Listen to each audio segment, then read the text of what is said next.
ونعوذ بالله من شرور أنفسنا ومن سيئات أعمالنا من يهده الله فلا مضل له ومن يضلل فلا هادي له وأشهد أن لا إله إلا الله وحده لا شريك له وأشهد أن محمدا عبده ورسوله أما بعد میرے بھائیوں سب سے پہلے تو میں آپ کو اس بات کی مبارکباد دینا چاہتا ہوں کہ مالک نے وہ فرض جو مومنوں نے اپنے اقرار کے بعد اپنے اوپر عائد کر لیا ہے وہ فرض پورا کرنے کی توفیق عطا فرمائی اور مجھے کبھی امید ہے کہ آپ سارے حضرات نے روزہ اس طرح سے رکھا ہوگا جیسے کہ اللہ نے بیان فرمایا ہے اور اللہ کے نبی صلی اللہ علیہ وسلم نے اس کی تشریح فرمائی ہے کہ من صام رمضان ایمانا و احتسابا غفر له ما تقدم من ذنبه کہ مالک کے یہاں گناہوں کی معافی اور پروردگار کی طرف سے اجر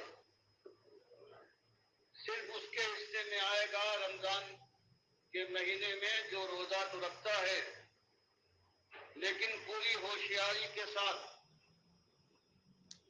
اور دو شرطیں یہ ہے کہ ایمانہ پہلی شرط یہ ہے کہ اس کا ایمان پوری طرح سے خالص ہو اس میں کوئی لوث اور کوئی نقص نہ ہو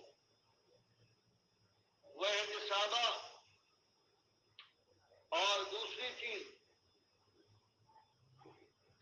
جو لازم ہے وہ یہ کہ ثواب سمجھ کر کہ مالک نے اپنے غلام کو حکم دیا ہے کہ میں جس وقت جو اشارہ کر دوں اس پر عمل پیرا ہو اس کا میں اجر دوں گا انعام دوں گا اور کوئی شخص یہ بات سمجھ کر روزہ رکھتا تو مجھے آپ سے یہ کبھی امید ہے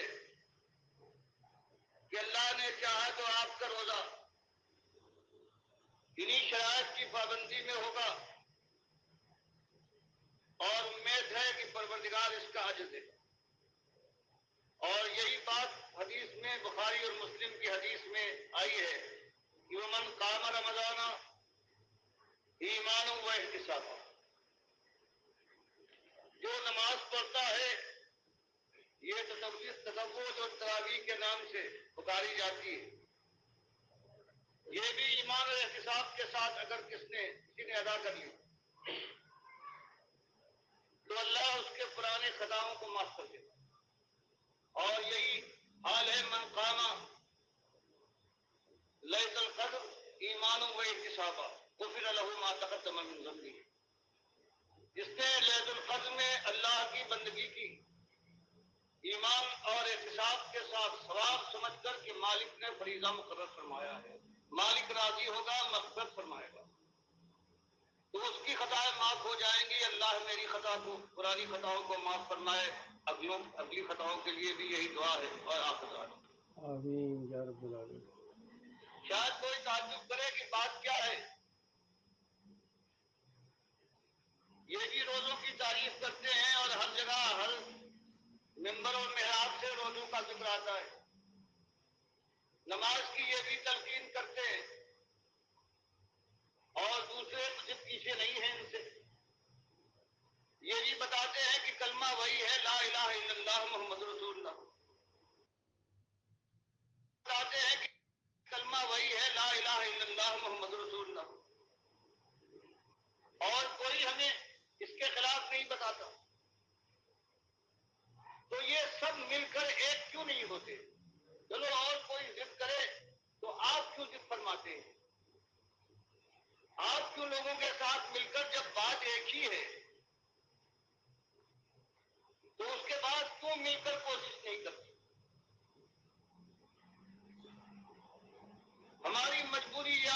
سامنے ہم اپنا عذر پیش کرتے ہیں کہ بات کہنے کے لحاظ سے ہماری بات اور ان کی بات وہی قرآن و حدیث کی وہی بات کرتے ہیں، لیکن بنیاد ہے جس کے اوپر ہر جگہ پروردگار عالم نے یہی بات کہی ہے کہ ایمان کے ساتھ اگر عمل ہوگا تب عمل کی قیمت ہے، مجرد عمل اگر ایمان سے خالی ہو تو اس کی کوئی قیمت ہماری نگاہ میں نہ اٹھے گی۔ یہ ہمارا جرم کہیے یا اس کو کوئی اور نام دے لیجیے کہ اسی بات کو ہم اعلان کے ساتھ کہنا چاہتے ہیں کہ یہ ساری نمازیں، یہ سارے روزے، یہ حج و زکات، تو امت کی اکثریت آج دنیا میں سب سے زیادہ عبادت کرنے والی امت اگر ہے تو یہی ہے، تو اس سے یہی کہنا ہے کہ تمہارے اوپر اللہ نے، جو تمہاری عام کیفیت ہے، اللہ نے تم پر کوئی عبادت فرض نہیں کی، جو تمہارے ایمان کی کیفیت ہے، بات وہی قرآن و حدیث کی ہے۔ ہم ذرا صفائی کے ساتھ بات کو سمجھا کر کھول کر بیان کرتے ہیں، تم بالکل آزاد ہو، مالک نے تمہاری اکثریت پر کوئی عبادت فرض نہیں کی، کیونکہ مالک ایسا غیرت والا ہے، وہ فرماتا ہے ان الصلاۃ کانت علی المؤمنین کتاب موقوتا، نماز کو سب سے بڑا عمل تم سمجھتے ہو ہے،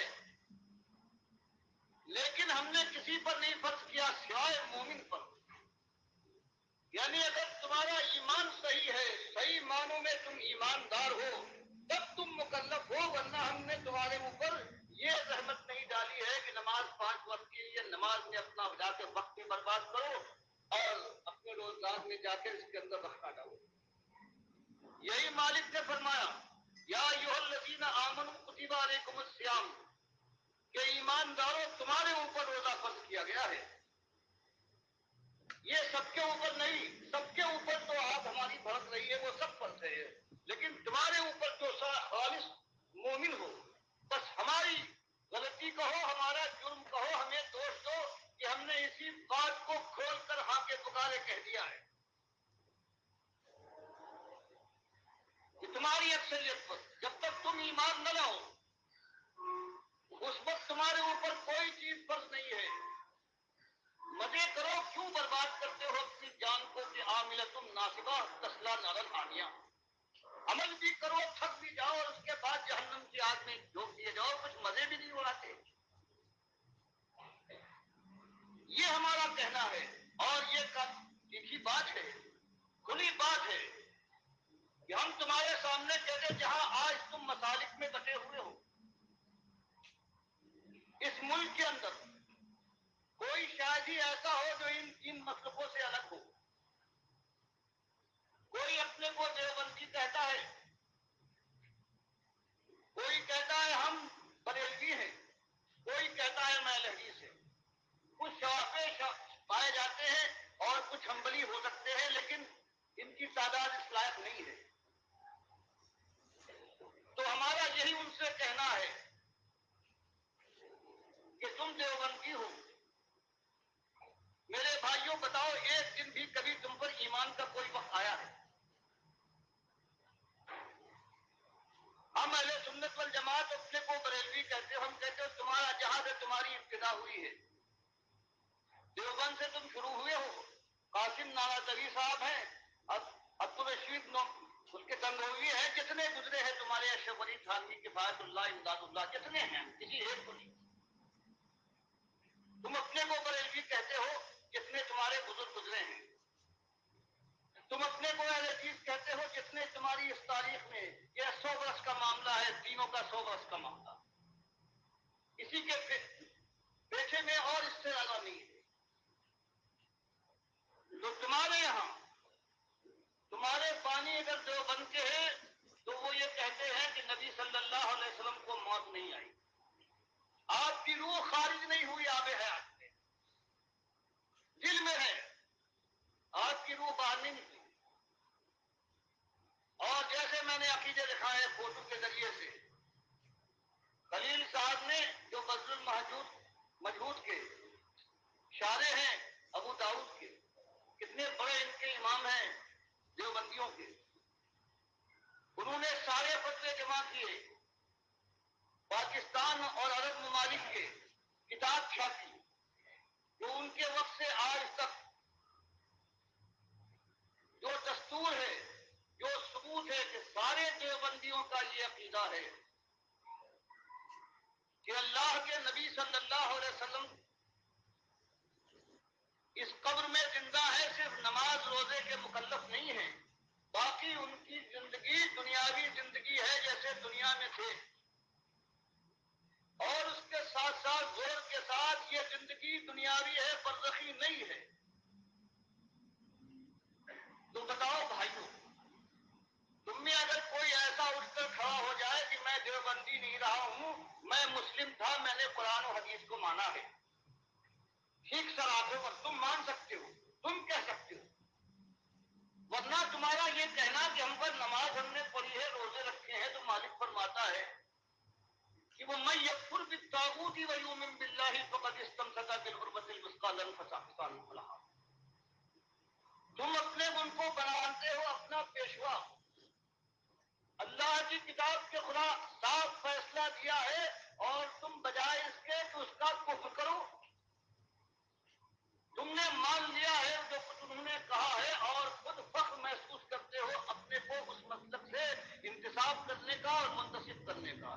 تو بتاؤ اللہ کے بندو، انصاف کے ساتھ کہو، کیا تمہارا مالک ایسا ہے، اس کی یہ حیثیت ہے کہ تمہارا کوئی بڑا کوئی امام جب چاہے اس کے قرآن کو قلم کر دے، جب مرضی آئے اس کے نبی صلی اللہ علیہ وسلم کی بات کو رد کر کے اپنی بات چلا دے؟ تو طاغوت کون سے ہوتے؟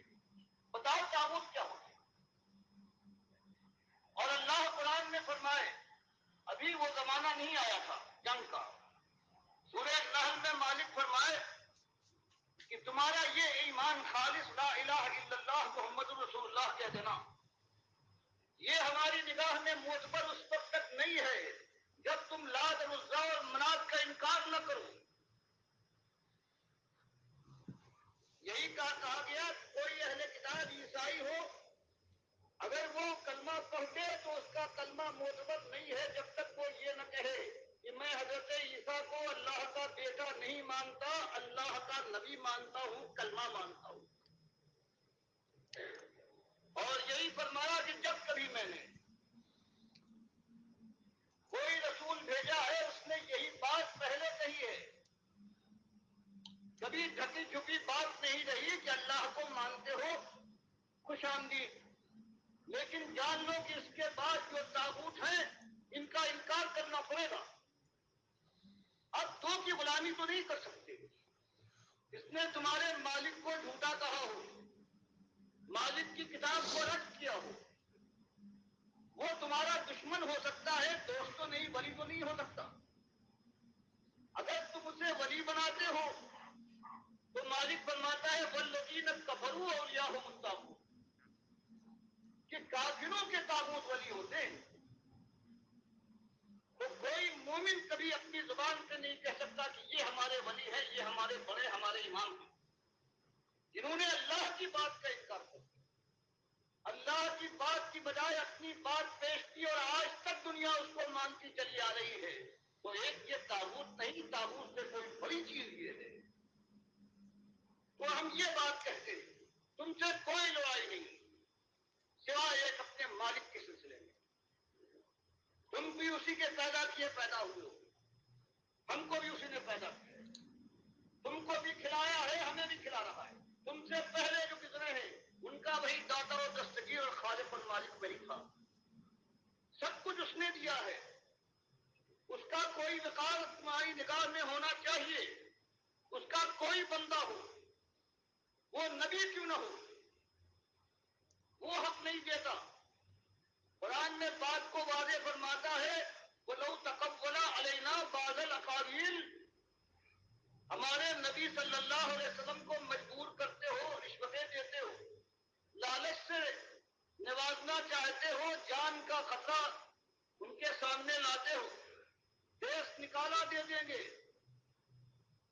کیا چاہتے ہو؟ یہی کہ جو ہم نے اتارا ہے اس میں کچھ ملاوٹ کر کے کچھ اس کی بات کو بنا دے، تحول آ رہی نہ کچھ اپنی طرف سے ملا دے تاکہ تمہارے دل کو شانتی مل جائے۔ جو آج تمہارے دل کے اندر جلن ہے، جب سچی بات آپ کی طرح سے لگتی ہے تم چاہتے ہو کہ یہ نہ ہو، تو فرمایا سن لو، ہمارے بقیدہ نبی ہیں، ایسی بات تو نہیں کریں گے، لیکن مسئلے کو سمجھنے کے لیے سمجھ لو۔ اگر ہماری بات میں کوئی اپنی طرف سے یہ بات ملا دے تو ہم کیا کریں گے؟ لاخذنا منہ بالیمین، تو ہم اپنے نبی کو اس کے داہنے ہاتھ سے پکڑیں گے، ثم لقطعنا منہ الوتین، اور ان کی رگے گردن کو ہم کاٹ ڈالیں گے۔ تم نے کیا سمجھا ہے؟ خالق اور مخلوق کے فرق کو تم نے مذاق سمجھا ہے؟ یہ ہمارے نبی ہے، قرآن فرماتا ہے اگر یہ کریں اور تمہاری شہ پر تم کو خوش کرنے کے لیے اگر انہوں نے یہ بات کی تھی، فما منکم من احد عنہ حاجزین، اور تم سارا زور لگا دو ان کے بچانے کے لیے، ہم سے نہ بچا سکو گے، تو بتاؤ اللہ کا فرمان یہ کہ ہماری بات کے خلاف کوئی اگر بات لگا دے تو اس کے بعد کوئی ہو ہمیں اس کی پرواہ نہیں ہے۔ یہ اور ہماری سنت ہے کہ پیغمبر ہمارے انبیاء ہیں، ہم ان کی حفاظت کرتے ہیں، ایسی بات ہم سے نہیں لگاتے۔ لیکن سوچ لو بات ایسی ہے، اور آج اس دنیا میں ایک مسلک کے آدمی اور سارے اس کے بعد جو عقائد بنائے گئے ہیں وہ سارے اس کے اندر یہی ہیں کہ ہم قبل سے فیضان کے قائل ہیں، لیکن جیسے خاص کرتے ہیں، خواص اور عام کا طریقہ ہے، خالص وہ قبر پرستی کا شرک جس سے نبی صلی اللہ علیہ وسلم نے بستر مرگ پر ڈرایا تھا کہ دیکھو تم نہ کرنا، اپنے بزرگوں اور اپنے نبی کی قبر کو تم سجدہ گاہ نہ بنانا، یہ جڑ تھی۔ اس سے حضرت عائشہ فرماتی ہے کہ عین کرب و بے چینی کے عالم میں جب کبھی چادر سر پر ڈالتے تھے کبھی پھینک دیتے تھے، آپ کی زبان پر یہ جاری تھا لعن اللہ الیہود والنصارى اتخذوا قبور انبیائہم مساجدا، لعنت ہو اہل کتاب یہود و نصارہ پر، انہوں نے اپنے انبیاء کی قبروں کو سجدہ گاہ بنا لیا، اور پھر اللہ سے دعا فرمائی اللہم لا تجعل قبری وثنا یعبد، مالک میری قبر کو نہ بنانا، لیکن مالک نے دعا قبول نہیں فرمائی۔ جیسے اور بہت سی دعائیں ان کی والدہ کے سلسلے میں یا اور منافقوں کے سلسلے میں قبول نہیں ہوئی، یہ دعا بھی قبول نہیں ہوئی، آج وہ قبر بھی سجدہ گاہ بنی ہوئی ہے۔ استغفر اللہ۔ وہاں بھی لوگ، میں نے خود دیکھا ہے، تہجد کے وقت آ کر داخل ہوئے ہیں، قبلے سے رخ موڑ کر قبر کی طرف کیا ہے، ہاتھ باندھ کر، لمبی داڑھی والے حاجی صاحب ہیں، آنسو بہا رہے ہیں، نبی صاحب سے فریاد کر رہے ہیں۔ یہ خاص اس کے اندر اس قبر کو، اس کے اوپر یہ کلش بنا ہے اور یہ گنبد لگایا ہے 700 سال کے بعد، اور سب نے اس کو مان لیا ہے، آج بھی جو ہے اس کے رکھوالے بن گئے ہیں۔ حالانکہ اللہ کے نبی صلی اللہ علیہ وسلم فرماتے ہیں کہ کوئی چیز نہ ہونا چاہیے، نہ قبر پختہ ہو اور نہ اس پر کوئی عمارت بنے۔ آج کس میں ہمت ہے کہ اپنے نبی کی بات کو نافذ کر کے یہ کام کر سکے؟ اس لیے کہ دنیا کا مزاج بدل گیا، اب ان کی پسند ہے، اب اللہ اور نبی صلی اللہ علیہ وسلم کا کہا نہیں چلتا، اب دنیا میں ان کو، اس لیے کہ ہزاروں ان کے اٹھانے والے ہیں، بڑے بڑے ائمہ ہیں، کتنے علماء دین ہیں، وہ کہتے ہیں یہی بات صحیح ہے۔ تو پہلی بات جو یہ ہے، ایک کا میں نے ذکر فرما کیا، دوسرے لوگ جو آج یہاں اس امت کے اندر ہے، اگر کوئی سلسلے سے ان کا تعلق ہے، اگر کہیں دینداری کی خوشبو ہے ان کے اندر، تو بہرحال کہیں نہ کہیں لگے ہوئے۔ دوسرا گروہ جو ہے ان کے بانی رضا احمد رضا خان صاحب، یہ سب مانتے ہیں کہ ہاں زندہ ہیں، اور کہتے ہیں ازواج مطہرات بھی آپ کے پاس پیش ہوتی ہیں اور آپ رات ان کے ساتھ گزارتے ہیں۔ دو گروہ یہ ہو گئے۔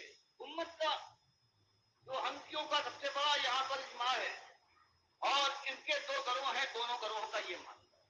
غیر مقلدین اس سے آگے بڑھ گئے،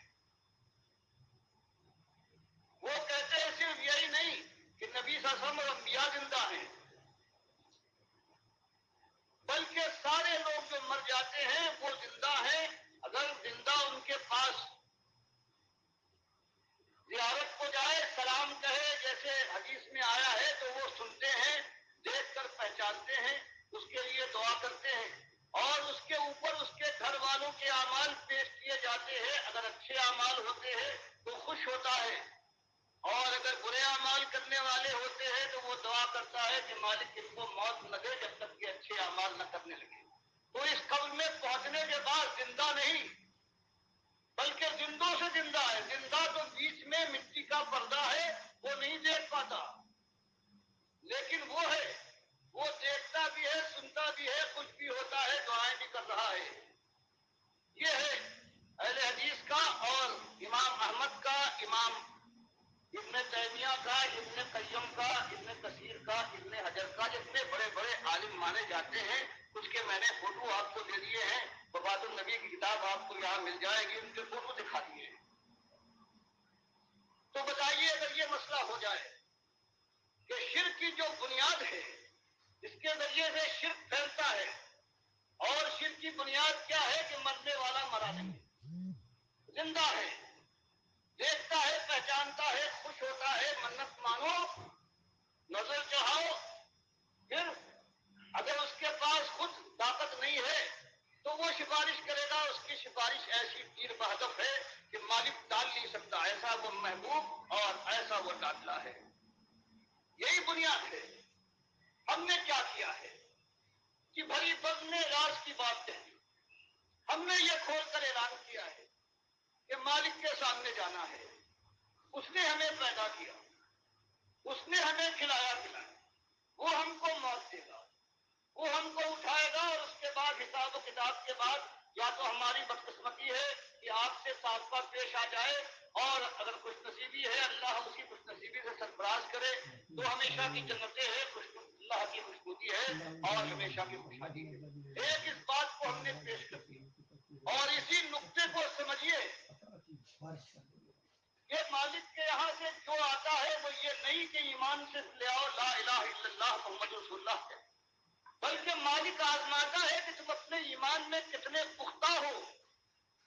اگر اللہ کے ساتھ یہ وعدہ کرنے کے بعد دنیا سے ڈرتے ہو، کسی اور نے اللہ کے خلاف اللہ کی کتاب کا انکار کر کے ٹنکوں کے چوٹ کے اوپر آواز نکالی ہے، دنیا نے مانا ہے، تو تم ماننے کو تیار نہیں ہو تو اور کافی کیا ہے؟ اس کے علاوہ بتا دیجیے اور کیا چیز ہے؟ اور اس سے آگے بھی، اسی لیے مالک نے سورہ نحل میں یہ بتایا کہ اس سے اجتناب کرو طاغوت سے، وقت گزرا ہے۔ سورہ بقرہ میں اس کو اور تیزی کے ساتھ اور شدت کے ساتھ کہ وَمَن يَكْفُرْ بِالطَّاغُوتِ وَيُؤْمِنْ بِاللَّهِ فَقَدِ اسْتَمْسَكَ بِالْعُرْوَةِ الْوُثْقَىٰ لَا انفصام لَهَا۔ اب اور اس کے اندر شدت آئی کہ اجتناب نہیں، اب طاغوت کا کھلے کفر کرو انشاءاللہ۔ اور اس طرح سے ساری جو مصیبتیں آئی ہیں صرف جوان مردوں پر آیا کرتی ہیں جو اس ہمت کے ساتھ اپنے مالک کی غلامی کا نعرہ لگائیں اور خلوص کے ساتھ ثابت کر دیں، پھر کہیں اللہ بھی ان کو آزماتا ہے اور پھر پروردگار کی سنت پوری ہوتی ہے۔ باقی جو میل ملاپ کر لے، جو سب کو خوش رکھنا چاہے، اپنے مالک کو بھی اور مالک کے ان غلام دنیا والوں کو بھی خوش کرنا چاہتا ہے، وہ کبھی یہ بات نہیں کہہ سکتا۔ پھر زمانہ اور گزرا ہے، مالک نے اور کھول کر کہا کہ الذین آمنوا یقاتلون فی سبیل اللہ، اب صرف زبان نہیں، اب تو قتال کا معاملہ ہونا چاہیے۔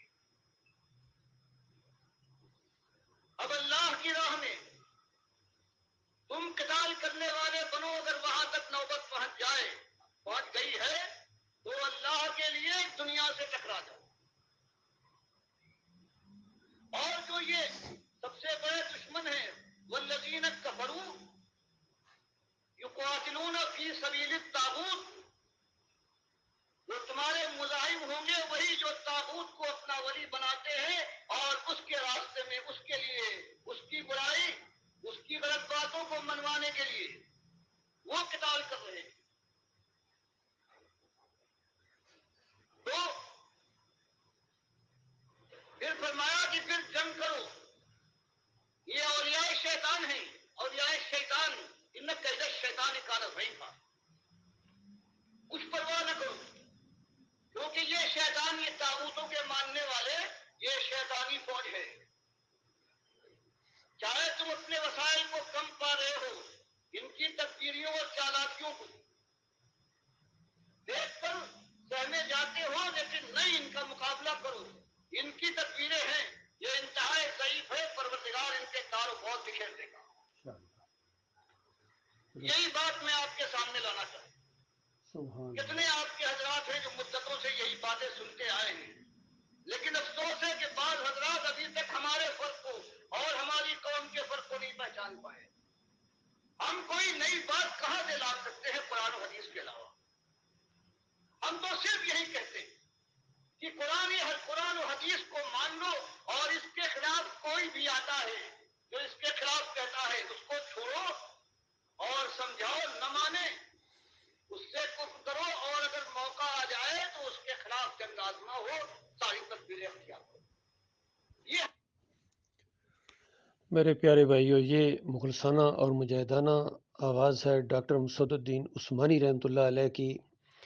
یہاں میں نے وہ تقریر روک کے چند باتیں آپ سے عرض کرنا چاہتا ہوں کہ ڈاکٹر مسعود الدین عثمانی رحمۃ اللہ علیہ کی دعوت توحید کا گویا یہ مرکزی نقطہ ہے، لب لباب ہے، نچوڑ ہے کہ اصل بات یہ ہے. اور اس کے بعد یہ بڑے زور دے کے کہا کہ دیکھو کتنے حضرات ہیں جو کتنے عرصے سے ہمارے ساتھ چل رہے ہیں، لیکن ابھی تک وہ یہ بھی نہیں سمجھے کہ میں کہنا کیا چاہتا ہوں. تو اسی وجہ سے کچھ لوگ ساتھ تو ملے تھے، لیکن اس روح کو وہ نہیں سمجھ پائے ہیں. پھر ان کے اندر یہ شرک بھی آ گیا، خاص کر محمد حنیف کے اندر، سعید احمد کے اندر، اور کتنے لوگ ہیں انہوں نے محمد حنیف کا ساتھ دیا ہے ڈاکٹر عثمانی رحمۃ اللہ علیہ کے مقابلے میں، خاص کر سجدہ تعظیمی کے حوالے سے جو ان کے اندر شرک آ گیا ہے اور اس میں آپ بڑھتے چلے جا رہے ہیں.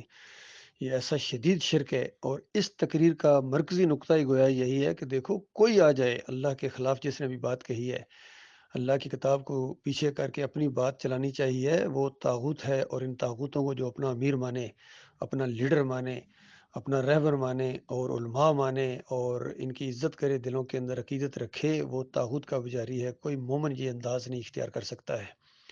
تو یہ بہت ہی زبردست بیان ہے. اگر یہ تقریر یا اس طرح کی دوسری تقاریر ڈاکٹر عثمانی رحمۃ اللہ علیہ کی نہ ہوتی تو ان طاغوتوں کی خبر لینا یہ بہت مشکل کام تھا.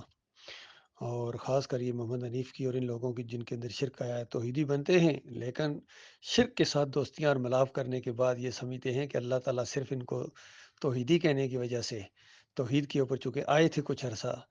تو ڈاکٹر صاحب نے یہ بھی کہا ہے کہ کوئی ایک دن ایک لمحہ بھی تمہارے اوپر ایمان خالص کا آیا ہے؟ بتاؤ. یہ بریلویوں کو بھی بات کہی گئی، دیوبندیوں کو، اہل حدیثوں کو، اور آج یہ بات پوری طرح حنیف اور ان کے ٹولے کے اوپر یہ بات پوری طرح فٹ آتی ہے کہ کوئی ایک لمحہ بھی تمہارے اوپر آیا ہے صحیح ایمان میں اس پر قائم رہے ہو، ایمان کے بعد پھر کافر و مشرک بن گئے ہو، طاغوت بن گئے ہو. تمہارا کام تھا طاغوت کا کفر کرنا، اور کفر بالطاغوت کی بنیاد کے اوپر دعوت اٹھنے والی یہ جماعت یہ پھر طاغوتی انداز اختیار کرے اور طاغوتوں کو اپنا، اور امیر جب ان کا طاغوت بن جائے تو اس کے پیچھے چلیں آنکھیں بند کر کے. تو انہوں نے کیا دین کو سمجھا ہے، ایمان کو سمجھا ہے؟ یہ وہ بات سمجھے ہی نہیں ہے جو ڈاکٹر عثمانی رحمۃ اللہ علیہ کہنا چاہ رہے تھے. بہت تھوڑے لوگ ڈاکٹر صاحب کے ساتھی رہ گئے ہیں، لیکن ہم تعداد کی پرواہ نہیں کرتے، نہ وسائل کی. ہمارا مالک بڑی طاقتوں والا ہے، بڑی قدرت والا ہے. یہ ایمان کا معاملہ ہے کہ جو آئے، کسی پر چوٹ لگے، کوئی ناراض ہو، یہ کلیہ ہاتھ میں آ گیا ہے. اب ذرا باقی تقریر پھر سنیے، ڈاکٹر صاحب کس انداز سے اس بات کو بیان کر رہے ہیں. ہمارا کہنا ہے ہمارا جرم اگر ہے تو ایک یہی جرم ہے اللہ کے بندے. اور اگر یہ خیال ہو کہ لوگوں سے بھول ہو گئی ہے، اگر مانتے ہو کہ ہاں غلطی کی ہے بڑے بڑے لوگوں نے،